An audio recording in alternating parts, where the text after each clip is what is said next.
It is December 1999. You are a senior investigator with the Lahore Police. You have worked homicide for 11 years. You have seen things that never leave you. But nothing in your entire career has prepared you for what is sitting on your desk right now. A letter addressed to the Daily Jang newspaper, written by a man who wants to be caught.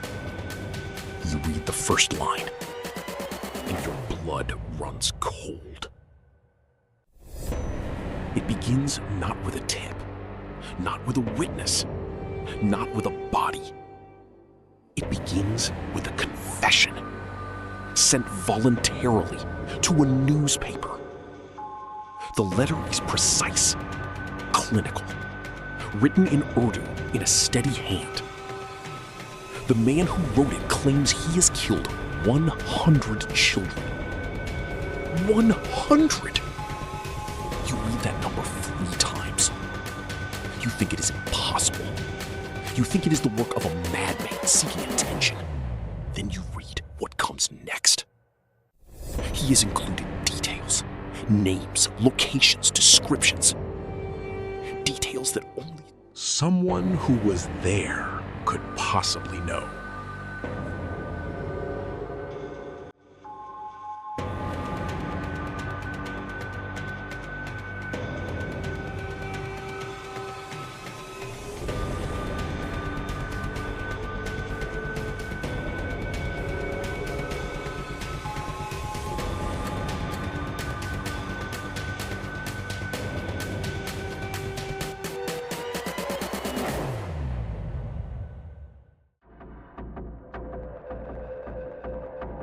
The letter was received by the newspaper on December 30th, 1999.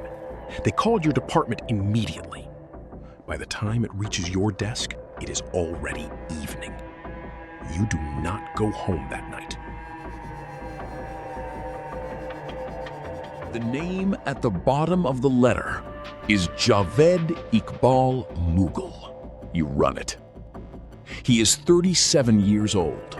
A factory owner from Lahore, born in 1961. On paper, ordinary.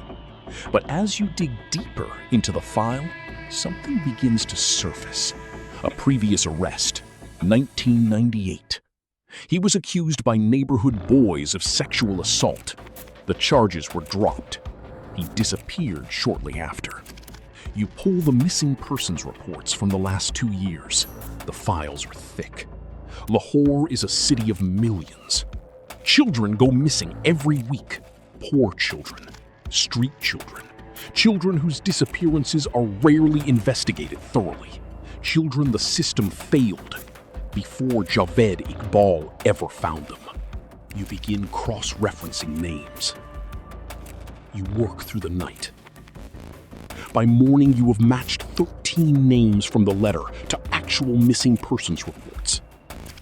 13 confirmed. And the letter claims 100. You pick up the phone.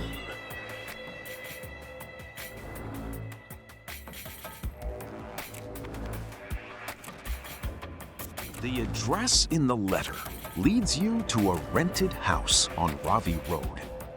You arrive with 4 officers. It is a ground floor property. Ordinary from the outside. Curtains drawn. A padlock on the front gate. You break it. The smell reaches you before you are through the door. You have smelled death before. Every investigator has. But this is different. This is layered. Old and new. Everywhere at once. Inside, you find acid drums.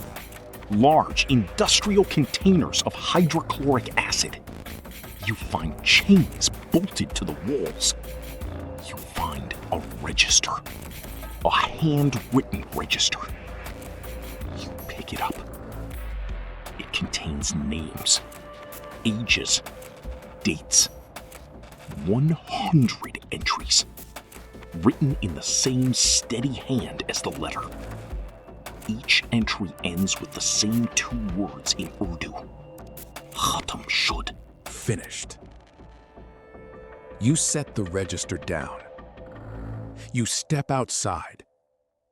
You tell your officers to seal the building. And then you stand on Ravi Road in the morning air of Lahore. And you understand for the first time the true weight of what you are holding.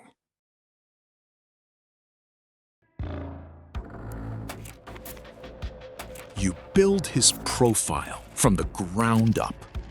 Javed Iqbal Mughal was born in Lahore in 1961. He came from a middle-class family. He ran a factory producing iron goods. By all accounts, he was educated, functional, unremarkable. But in 1998, everything changed. The accusations from neighborhood boys destroyed his reputation. His family distanced themselves. His business collapsed. And something inside him that had perhaps always been there was finally given permission to surface. He began targeting the most vulnerable children in Lahore. Runaways, street children, boys who had no one looking for them. He would offer them food, money, shelter. In a city where poverty drives children onto the streets, the offer of a warm meal was enough. You read his own words in the letter again. He writes that he wanted the world to feel what it felt like, to lose someone and have nobody care. He writes that he chose children nobody would miss. That line stays with you for the rest of your career.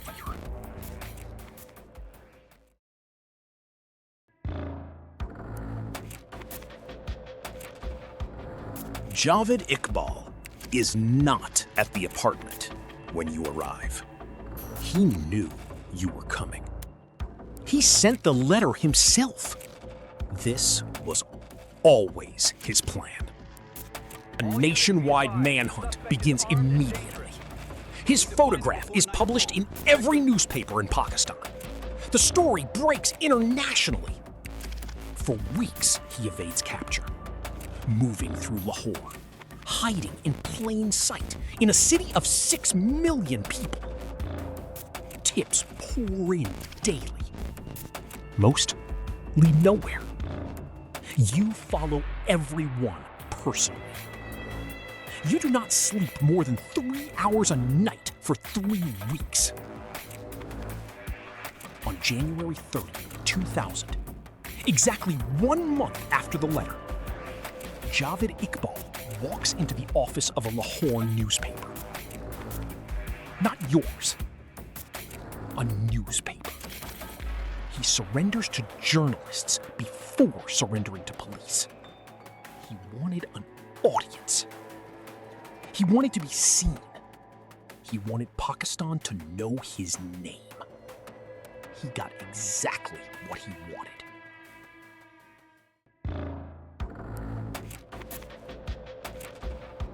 The trial is swift.